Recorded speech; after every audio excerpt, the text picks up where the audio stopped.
A'udzubillahi minasyaitonirrajim. Bismillahirrahmanirrahim. Allahumma salli ala Sayyidina Muhammad wa ala ali Sayyidina Muhammad. Assalamualaikum warahmatullahi wabarakatuh. Dalam penyajian kita kali ini tentang motivasi hidup yang tenang. Karena kerap kali kesedihan tiba-tiba datang dan membuat perasaan kita menjadi gelisah, bahkan gundah gulana. Kata bijak atau kata-kata bijak yang saat ini dipakai oleh kita umat Islam itu disebut adalah kata bijak Islami. Dan barang siapa yang telah menggunakan kata bijak Islami, tentu dia akan mendapat energi positif. Inilah yang akan menjadi pembahasan kita dengan judul kata bijak Islami adalah sebuah energi positif yang maha dahsyat dan membuat hati kita tenang dan tentram, juga penuh makna.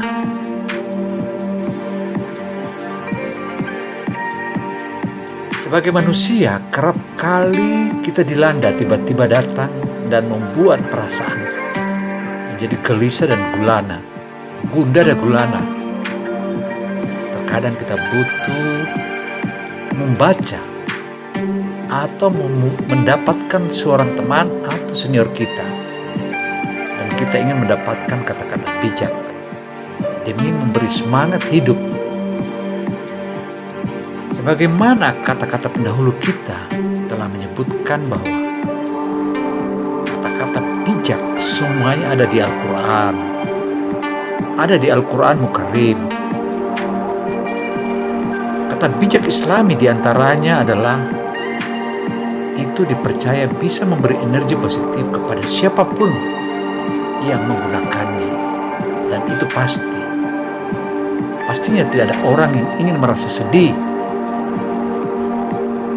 Dalam risalah Allah Subhanahu wa Ta'ala atau perkataan orang-orang saleh dengan kebijakan yang luar biasa bisa menghadirkan kekuatan tersendiri bagi yang mempercayainya. Karena itulah manusia harus berusaha mencari solusi dan menjalankannya. Karena itu kata bijak bisa menjadi bahan renungan. Tentu saja khususnya renungan itu di saat kala malam menjelang tidur, atau kita memberikan informasi kepada anak-anak kita yang sedang akan tidur. Selain itu kata bijak Islami bisa sebagai penyejuk. Bisa penyejuk hati, jiwa, dan batinnya kita. Tentu Anda juga akan lebih mengingat kebesaran Allah Subhanahu wa Ta'ala. Karena itu kata bijak, penyejuk hati jiwa, bisa orang makin bersyukur kepada Allah Subhanahu wa Ta'ala.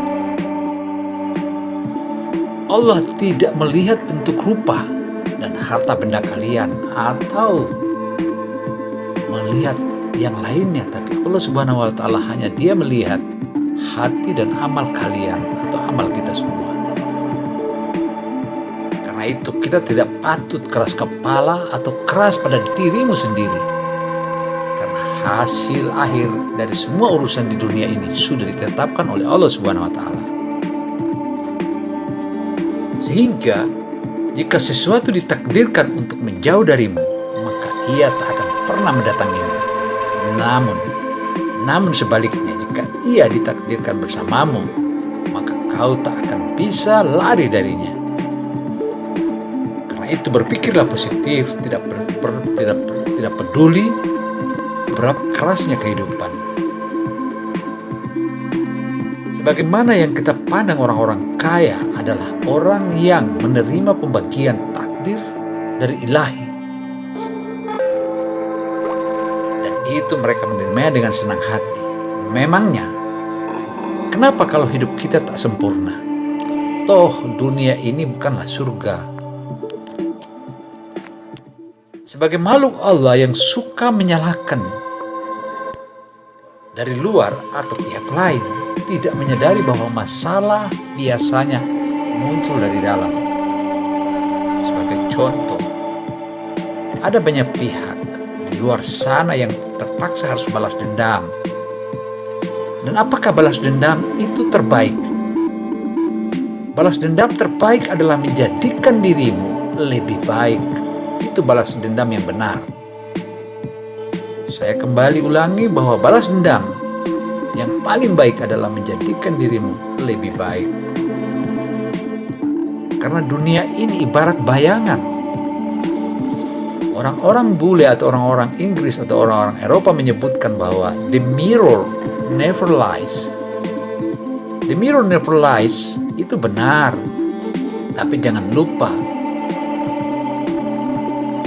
cermin yang dibuat oleh manusia itu tidak sempurna. Karena kalau ketika kita melihat wajah kita di depan cermin, maka dia terbalik. Kiri jadi kanan, kanan jadi kiri. Demikian pula kuping kiri jadi kuping kanan jadi kuping kiri. Nah, tentu apapun hebatnya manusia untuk menyempurnakan atau mencari hal sebagaimana yang saat ini terciptanya cermin, itu adalah bukan wajah kita yang sebenarnya. Karena wajah kita yang sebenarnya itu kalau kanan ya kanan, kalau kiri ya kiri. Nah, filsafat seperti ini tentu saja kita harus padukan dengan apa yang telah kita padukan dengan berbagai ilmu terutama dalam Al-Quranul Karim. Berbicara tentang dunia ini ibarat bayangan, kalau Anda berusaha menangkapnya, ia akan lari. Tapi kalau kau membelakanginya, ia tak punya pilihan selain mengikutimu. Sehingga, sebagai manusia janganlah berduka. Apapun yang hilang darimu akan kembali lagi dalam wujud lain. Sebagaimana ibarat bayangan tadi. Sehingga, diharapkan kepada seluruh manusia, jangan pernah menjelaskan tentang dirimu kepada siapapun. Karena yang menyukaimu tidak butuh itu. Dan yang membencimu tidak percaya itu.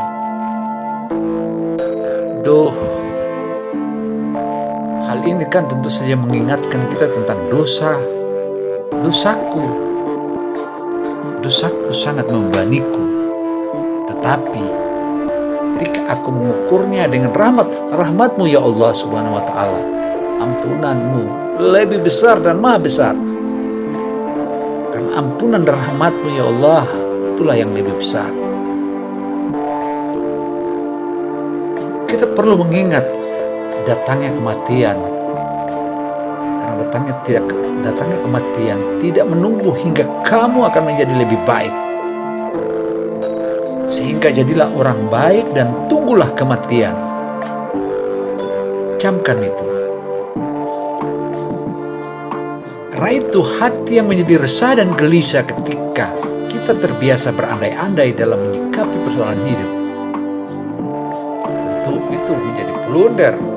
Karena itu kerjakanlah urusan duniamu seakan-akan Anda hidup selamanya. Dan laksanakan urusan akhiratmu seakan-akan kamu akan mati besok. Manfaat hal ini tentu saja kita bisa memetik dari 5 hal yang belum datang. Adapun 5 hal yang belum datang itu, maka kita harus tetapkan. 5 hal yang belum datang itu adalah, yang pertama adalah masa mudamu. Masa mudamu sebelum masa tuamu, itu yang pertama. Kemudian masa sehatmu sebelum masa sakitmu. Dan yang ketiga adalah masa kecukupanmu sebelum masa miskinmu.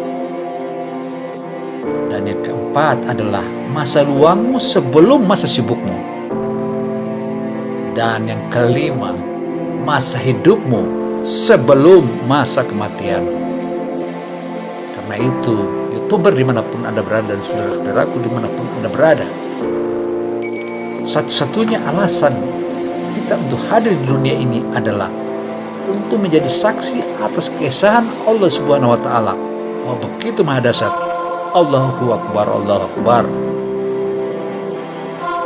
Sehingga bila engkau menjadi seseorang, hendaknya engkau memuji. Pujilah Allah Subhanahu wa Ta'ala. Jangan Anda memuji seseorang. Pujilah Allah Subhanahu wa Ta'ala, karena tiada seorang manusia pun yang lebih banyak dalam memberi kepadamu dan lebih santun lembut kepadanya. Tidak ada seorang yang memberi kepadamu dan lebih santun lembut kepadamu selain Allah Subhanahu wa Ta'ala. Sehingga hiduplah sebagaimana pepatah yang ada dalam Al-Quran telah menegaskan bahwa, wahai engkau manusia dan jin, hendaknya hiduplah seperti pohon kayu yang lebat buahnya, dan juga harus hidup di tepi jalan. Karena yang hidup di tepi jalan, buah-buah tadi dilempari orang dengan batu, tetapi pohon tadi membalas kita dengan buahnya. Apalagi buahnya manis. Pernahkah kita berterima kasih sama pohon kayu tersebut? Karena itu, jauhilah dengki, karena dengki memakan amal kebaikan sebagaimana api memakan kayu bakar. Inilah yang termasuk dalam hadis Nabi Muhammad SAW. Seorang manusia yang berakal dan manusia yang suka menerima dan minta nasihat, patutlah engkau bersyukur. Karena bersyukur atas itu, tentu bersyukur atas keterbatasan yang kamu miliki, karena hal itu memberikan kesempatan untuk memperbaikinya.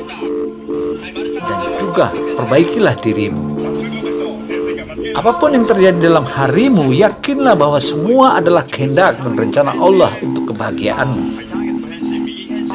Jangan risau apa yang tidak kita miliki, tapi risaukan hati saat tak bersungguh-sungguh menyukuri setiap pemberian dari Allah Subhanahu wa Ta'ala. Karena itu, berbuat baik tidak perlu banyak orang tahu. Inilah yang paling harus kita camkan. Berbuat baik tidak perlu banyak orang yang tahu. Yang penting itu banyak orang yang terkena dampaknya atau dampak sistemis dari pemberian kita tadi. Sesungguhnya Allah sangat membenci setiap orang yang pandai dalam urusan dunia, namun goblok dan bodoh dalam hal urusan akhirat. Bagaimana perempuan itu sama seperti bunga. Perempuan itu sama seperti bunga. Mereka harus diperlakukan dengan lembut, baik, dan penuh kasih sayang. Cinta tak pernah meminta untuk menanti, namun ia mengambil kesempatan atau mempersilahkan. Karena itu, dalam menghadapi hal itu tentu kita harus memiliki dua jurus. Yang pertama adalah keberanian, dan yang kedua adalah pengorbanan. Karena cinta tak pernah meminta untuk menanti, ia mengambil kesempatan atau mempersilahkan. Yang pertama adalah keberanian, dan yang kedua adalah pengorbanan. Jangan mencintai orang yang tidak mencintai Allah. Jika mereka bisa meninggalkan Allah, maka mereka juga akan meninggalkanmu.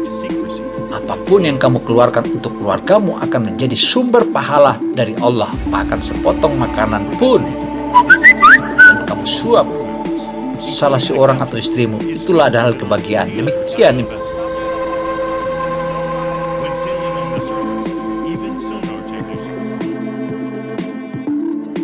informasi yang kami sampaikan. Semoga hal ini berguna untuk kita semua. Dan itulah yang terbaik.